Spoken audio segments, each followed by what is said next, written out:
ইরানি যুদ্ধবিমানে তাড়া খেয়ে পালালো যুক্তরাষ্ট্রের একটি গোয়েন্দা ড্রোন।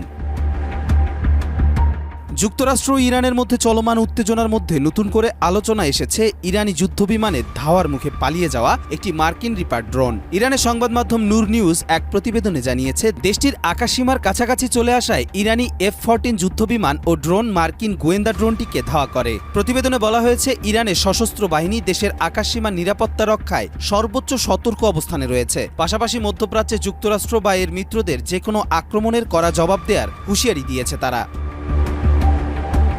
সম্প্রতি ইয়েমেনের হুতি বিদ্রোহীরা লোহিত সাগরে বেশ কয়েকটি বাণিজ্যিক জাহাজে হামলা চালিয়েছে। এই হামলা প্রতিহত করতে যুক্তরাষ্ট্র ইয়েমেনে একাধিক বিমান হামলা চালালেও বিদ্রোহীরা নিজেদের অবস্থান বজায় রেখেছে। এমন পরিস্থিতিতে যুক্তরাষ্ট্র ইরানকে দোষারোপ করছে। সোমবার সাবেক মার্কিন প্রেসিডেন্ট ডোনাল্ড ট্রাম্প এক বক্তব্যে বলেন, হুতিরা যদি আবার হামলা চালায় তাহলে সম্পূর্ণ দায় ইরানকেই নিতে হবে। যুক্তরাষ্ট্রের এই বক্তব্যের পর ওয়াশিংটন ও তেহরানের সম্পর্ক আরও উত্তপ্ত হয়ে উঠেছে। বিশেষজ্ঞদের মতে, যদি পরিস্থিতি আরও খারাপের দিকে যায় তাহলে যুক্তরাষ্ট্র ও ইরানের মধ্যে সরাসরি সামরিক সংঘাতের আশঙ্কা বেড়ে যাবে। এদিকে ইরানের পক্ষ থেকে জানানো হয়েছে, তারা যে কোনো আগ্রাসনের বিরুদ্ধে প্রতিরক্ষা ব্যবস্থা আরও জোরদার করেছে। সামরিক বিশ্লেষকদের মতে, মার্কিন ড্রোন ধাওয়া করার ঘটনাটি তেহরানের শক্তি প্রদর্শনেরই একটি অংশ।